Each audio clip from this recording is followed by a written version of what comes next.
ഭീകരവാദം, ചാരപ്രവൃത്തി എന്നിവയുമായി ബന്ധപ്പെട്ട കേസിൽ 8 സംസ്ഥാനങ്ങളിൽ പരിശോധന നടത്തിയിരിക്കുകയാണ് NIA. 10 മണിക്കൂറിലധികം നീണ്ട പരിശോധനയിൽ ഡിജിറ്റൽ ഉപകരണങ്ങളും രേഖകളും പിടിച്ചെടുത്തിട്ടുണ്ട്. പാകിസ്ഥാന് വേണ്ടി ചാരപ്രവൃത്തി നടത്തിയതിന്റെ കൂടുതൽ തെളിവുകളും ലഭിച്ചു. മെയ് 20-ന് രജിസ്റ്റർ ചെയ്ത കേസുമായി ബന്ധപ്പെട്ടാണ് നടപടി.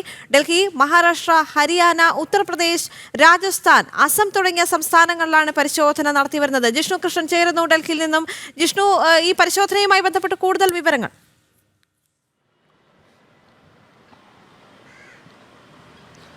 ദേവിക, പഹൽഗാം ഭീകരാക്രമണം, ഓപ്പറേഷൻ സിന്ദൂർ എന്നിവയുടെ പശ്ചാത്തലത്തിൽ വളരെ കൃത്യമായിട്ടുള്ള പരിശോധനകളും നിരീക്ഷണവും രാജ്യത്തിൻ്റെ വിവിധ ഭാഗങ്ങളിൽ കേന്ദ്ര ഏജൻസികൾ, അത് ഇൻ്റലിജൻസ് വിഭാഗവും കൂടാതെ ദേശീയ അന്വേഷണ ഏജൻസിയും എല്ലാം നടത്തിവരികയാണ്. പാകിസ്ഥാന് വേണ്ടി ചാരപ്രവൃത്തി നടത്തിയത് സംബന്ധിച്ചും ഒപ്പം ഭീകരവാദത്തിന് പ്രാദേശികമായി ലഭിക്കുന്ന പിന്തുണ എന്നിവ സംബന്ധിച്ച് വിശദമായ അന്വേഷണം നടക്കുന്നു. ഇതുമായി ബന്ധപ്പെട്ട് മെയ് 20-ന് രജിസ്റ്റർ ചെയ്ത കേസിന്മേലാണ് ദേശീയ അന്വേഷണ ഏജൻസിയുടെ ഭാഗത്തുനിന്നൊരു വലിയ റെയ്ഡ്, അതായത് 8 സംസ്ഥാനങ്ങളിൽ 15 സ്ഥലങ്ങളിലായി 10 മണിക്കൂറിലധികം നീണ്ടുനിന്ന പരിശോധനയാണ് ദേശീയ അന്വേഷണ ഏജൻസി നടത്തിയിട്ടുള്ളത്. ഈ പരിശോധനയിൽ ഡിജിറ്റൽ ഉപകരണങ്ങളും രേഖകളും എല്ലാം പിടിച്ചെടുത്തിട്ടുണ്ടെന്ന് മനസ്സിലാക്കുന്നു.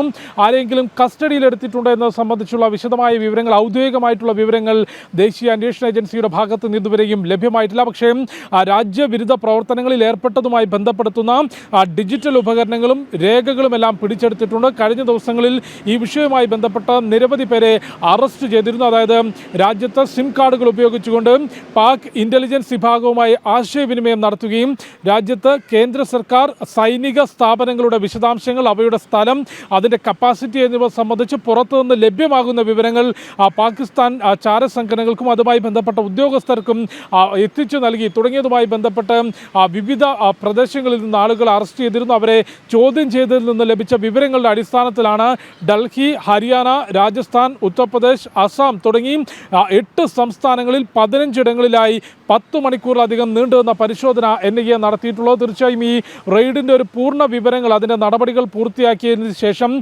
ദേശീയ അന്വേഷണ ഏജൻസി തന്നെ നൽകും എന്നാണ് മനസ്സിലാക്കുന്നത്. നിരവധി ഡിജിറ്റൽ ഉപകരണങ്ങൾ പിടിച്ചെടുത്തിട്ടുണ്ട്. പാകിസ്ഥാന് വേണ്ടി ചാരപ്രവൃത്തി നടത്തുകയും ഭീകരവാദത്തിന് പ്രാദേശിക സഹായം നൽകുകയും രാജ്യത്തിൻ്റെ നിർണായകമായിട്ടുള്ള വിവരങ്ങൾ, പ്രധാനപ്പെട്ട നഗരങ്ങളുടെ വിശദാംശങ്ങൾ, സൈനിക സ്ഥാപനങ്ങളുടെയും കേന്ദ്ര സർക്കാർ സ്ഥാപനങ്ങളുടെയും വിശദാംശങ്ങൾ ഇവയെല്ലാം പാകിസ്ഥാൻ ചാരസംഘടനയുമായി ബന്ധപ്പെട്ട ഉദ്യോഗസ്ഥർക്ക് എത്തിച്ചു നൽകിയതുമായി ബന്ധപ്പെട്ടും ഒപ്പം ഭീകരർക്ക് രാജ്യത്തിനകത്ത് പ്രാദേശികമായി സഹായം നൽകിയതുമായി ബന്ധപ്പെട്ടും ആശയ പ്രചാരണം നടത്തിയതും അവർക്ക് താമസ സൗകര്യം, സിം കാർഡ് എടുത്തു നൽകൽ, ഇതുമായി ബന്ധപ്പെട്ട് പിടിയിലായവരെ ചോദ്യം ചെയ്തതിൽ നിന്ന് ലഭിച്ച വിവരങ്ങളുടെ അടിസ്ഥാനത്തിൽ ഇത്തരം പ്രവർത്തികളിൽ ഏർപ്പെട്ടുവെന്ന് അന്വേഷണ ഏജൻസിക്ക് നിഗമനമുള്ള ആളുകളുടെ കേന്ദ്രങ്ങളിലാണ് ഇത്രയധികം മണിക്കൂറുകൾ നീണ്ടുവന്ന വിപുലമായ പരിശോധന വിവിധ സംഘങ്ങളായി തിരിഞ്ഞുകൊണ്ട് 8 സംസ്ഥാനങ്ങളിൽ ഒരേ സമയം പരിശോധന നടത്തിയിട്ടുള്ളത്. അതിൻ്റെ വിശദാംശങ്ങൾ ലഭ്യമാകേണ്ടതുണ്ട്. ഏതായാലും രാജ്യത്ത് ആഭ്യന്തര സുരക്ഷ കൂടുതൽ കർശനമായി മുൻപോട്ട് കൊണ്ടുപോകുന്നതിൻ്റെ ഭാഗമായാണ് ഇത്തരത്തിൽ പാകിസ്ഥാന് വേണ്ടി ചാരപ്രവൃത്തി നടത്തുന്നവരെ സംബന്ധിച്ചും